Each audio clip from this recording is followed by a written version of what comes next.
এক গ্রামে বাস করত এক গরিব কাঠুরিয়া। কাঠ কেটেই তার সংসার চলত। একদিন সে জঙ্গলে কাঠ কাটতে যাচ্ছিল। হঠাৎ তার সামনে এক বিশাল দৈত্য চলে এলো। দৈত্যকে দেখে সে অনেক ভয় পেয়ে গেল। দৈত্যটি কাঠুরিয়াকে বলল, আমি তোকে এখনই খেয়ে ফেলব। তখন কাঠুরিয়া বলল, আমাকে ছেড়ে দাও, আমার ঘরে ছোট ছোট বাচ্চা আছে, আমাকে যেতে দাও। দৈত্যটি কিছুতেই তার কথা শুনছিল না। তারপর কাঠুরিয়া বলল, তাহলে আমাকে একটা দিন সময় দাও, আমি কাল অবশ্যই আসব, তখন তুমি আমাকে খেতে পারো।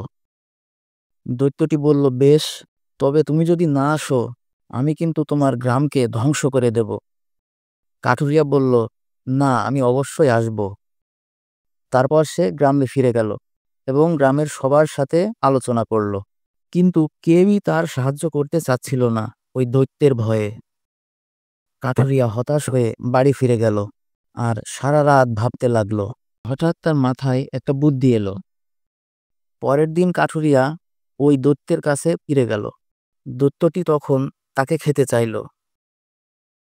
কাঠুরিয়া বলল, আমি গতকাল তোমার থেকেও শক্তিশালী এক দৈত্যকে দেখেছি, যে তোমাকে দুর্বল ও ভীতু বলে মজা করছিল। দৈত্যটি ভীষণ রেগে গেল আর বলল, আমাকে সেই দৈত্যের কাছে নিয়ে চলো, আমি তাকে উচিত শিক্ষা দেব। কাঠুরিয়া তাকে একটি কুয়ার পাশে নিয়ে গেল আর বলল, ওই দৈত্যটি এই কুয়ার মধ্যে বসে আছে। দৈত্যটি যখনই কুয়ার দিকে তাকালো, তখন তারই প্রতিছবি দেখতে পেল। সে ভাবল, সত্যিই তো আরেকটি দৈত্য। তখন সে কুয়ার ভিতর ঝাঁপ দিল আর পানিতে ডুবে মারা গেল।